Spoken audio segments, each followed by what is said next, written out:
Welcome to my YouTube channel important study. और आप सभी का मेरे यूट्यूब चैनल पर स्वागत है।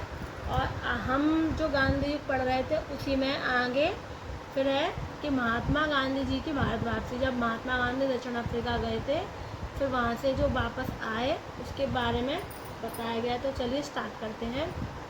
महात्मा गांधी जी की भारत वापसी। तो दक्षिण अफ्रीका से गांधी जी पुनः भारत 9 जनवरी 1915 को वापस लौटे थे। जब वो वहाँ पर सेठ अब्दुल्ला का जो केस लड़ने गए थे तो वहाँ से जब वापस आए थे तो वो गांधी जी 9 जनवरी 1915 को वापस लौटे थे। और इस दिन को भारत में प्रतिवर्ष प्रवासी दिवस के रूप में भी मनाया जाता है। तो ये भी आता है कि 9 जनवरी को कौन सा दिवस मनाया जाता है, प्रवासी दिवस के रूप में मनाया जाता है। भारत वापस आने के क्रम में उन्होंने भारत के पृष्ठभूमि और राजनीतिक स्थिति को समझने का प्रयास किया और इस क्रम में वे गोपाल कृष्ण गोखले जी से काफ़ी प्रभावित हुए और उन्हें अपना गुरु मान लिया था। जब गांधी भारत वापस आए थे तो उन्होंने जो भारत की जो पृष्ठभूमि राजनीतिक स्थिति को समझा और जो गोपाल कृष्ण गोखले थे उनसे प्रभावित होकर उनको अपना गुरु मान लिया था। आगे है, इसके बाद गुजरात में 1916 में गांधी जी द्वारा साबरमती आश्रम की स्थापना करी गई थी।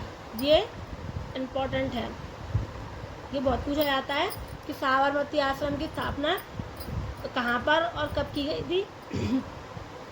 तो इसकी स्थापना गुजरात में 1916 में गांधी जी ने साबरमती आश्रम की स्थापना की थी।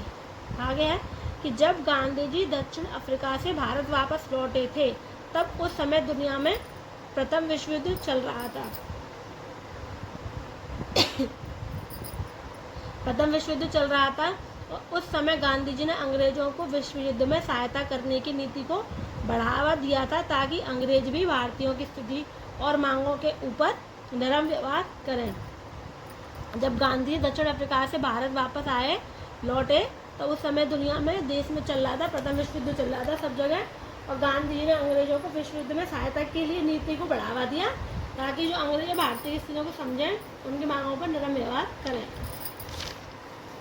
आगे है कि इस क्रम में गांधी जी ने भारतीयों को विश्व युद्ध में अंग्रेजों की मदद के लिए अंग्रेजी सेना में भर्ती होने का प्रोत्साहन दिया था ताकि ज़्यादा से ज़्यादा भारतीय अंग्रेजी सेना में भर्ती हो सकें। जब ये युद्ध चल रहा था तो गांधी जी ने मतलब लोगों को, जो भारतीय लोग थे, उनको विश्व युद्ध में अंग्रेजों की सहायता के लिए भर्ती होने के लिए प्रोत्साहन दिया ताकि ज़्यादा से ज़्यादा जो सैनिक है वो भारतीय सैनिक भर्ती हो सके अंग्रेजी सेना में। इसको देखते हुए भारतीयों ने उस समय गांधी जी को भर्ती करने वाले सार्जेंट के नाम से संबोधित किया था। आगे इस क्रम में गांधी जी का कांग्रेस के अधिवेशनों में भी भाग लेना शुरू हो गया था। तो गांधी जी ने यहाँ से कांग्रेस अधिवेशन में भाग लेना शुरू किया था और वे भारत के राजनीतिक बिंदुओं से भी जुड़ने लगे थे। आगे हैं, फिर आगे आता है चंपारण सत्याग्रह, जो यहाँ पे हमने पढ़ा था पिछला। चंपारण उस गांधी जी को स्टार्ट किया था वहाँ पे। तो चंपारण सत्याग्रह स्टार्ट हुआ था 1917 में। तो गांधी जी जो राजकुमार शुक्ल जी थे, जिन्होंने बताया था कि जिन कटिया पद्धति के बारे में बताया था और नील की खेती के बारे में बताया था कि नील की खेती से जो उनकी जो ज़मीन है वो बंजर होती जा रही है, तो उसके लिए उन्होंने फिर चंपारण सत्याग्रह जो शुरू किया था। तो गांधी जी ने राजकुमार शुक्ल इस निमंत्रण को स्वीकार किया क्योंकि उन्होंने उनको बुलाया था और वे चंपारण बिहार के लिए चले गए थे। वहाँ उन्होंने किसानों की बुरी हालत पर दृष्टि डाली और उनकी तकलीफ को समझते हुए इस 3 कटिया प्रणाली के खिलाफ अंग्रेजों के विरुद्ध 1917 में भारत अपने पहले सत्याग्रह की शुरुआत की, जिसे चंपारण सत्याग्रह के नाम से भी जाना जाता है। जो सबसे पहला सत्याग्रह स्टार्ट किया था गांधी जी ने, वो चंपारण सत्याग्रह स्टार्ट किया था, वो भी 3 कटिया प्रणाली के खिलाफ 1917 में। आगे है, इस चंपारण सत्याग्रह का परिणाम यह निकल कर आया कि इस दिन कटिया प्रणाली को समाप्त कर दिया गया और इसके साथ साथ करों को भी 25% तक कम कर दिया गया था। यह गांधी जी के प्रमुख आंदोलनों में से एक था।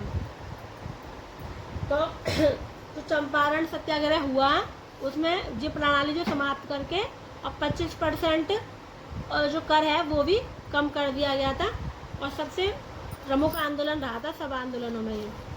यह चंपारण सत्याग्रह गांधी जी की भारत में प्रथम विजय साबित हुई। भारत में प्रथम विजय हुई थी इसी चंपारण सत्याग्रह से गांधी जी की। और भविष्य में गांधी जी को भारत के एक बड़े नेता के रूप में होने के द्वार भी खुल गए थे। आगे कि इस सत्याग्रह के बाद रविंद्रनाथ टैगोर द्वारा गांधी जी को महात्मा की उपाधि दी गई थी और उसके बाद से उन्हें महात्मा गांधी के नाम से भी बुलाया जाने लगा। तो सत्याग्रह जो हुआ था चंपारण वाला, तो इसी से महात्मा की उपाधि रविंद्रनाथ टैगोर ने गांधी जी को दी थी और इसी नाम उनको फिर महात्मा गांधी के नाम से बुलाया जाने लगा। आगे अहमदाबाद मिल मजदूर आंदोलन, ये दूसरा आंदोलन था गांधी जी का, 1918 में हुआ था। चंपारण सत्याग्रह के बाद 1918 में गांधी जी अहमदाबाद के कपड़ा मिल मजदूरों से मिले और उनकी समस्या को समझा। पहले जो चंपारण सत्याग्रह किया था वो सफल हो गया। उसके बाद जो गांधी जी 1918 में अहमदाबाद गए, वहाँ के मजदूरों से मिले, उनकी समस्या को समझा।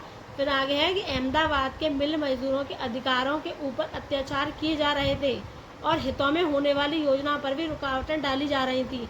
जो उनके अधिकार थे वो छीने जा रहे थे। जो उनकी योजनाएं बनाई गई थी मजदूरों के लिए, उनको भी वो लोग पूरी नहीं कर रहे थे। इसी के विरोध में गांधी जी ने मिलकर मजदूरों के साथ प्रथम बार भूख हड़ताल की नीति को अपनाया था। तो गांधी जी ने भूख हड़ताल की नीति किस आंदोलन से शुरू की थी? तो अहमदाबाद मिल मजदूर आंदोलन से शुरू की थी और इस भूख हड़ताल का परिणाम गांधी जी के पक्ष में आया। तो जो भूख हड़ताल करी गांधी जी ने मजदूरों के लिए पहली बार, और उनका जो परिणाम था वो उनके पक्ष में ही आया था। दोस्तों आज के लिए इतना ही और मिलते हैं नेक्स्ट वीडियो में। हमारे चैनल को सब्सक्राइब करें, वीडियो को लाइक करें, शेयर करें। धन्यवाद।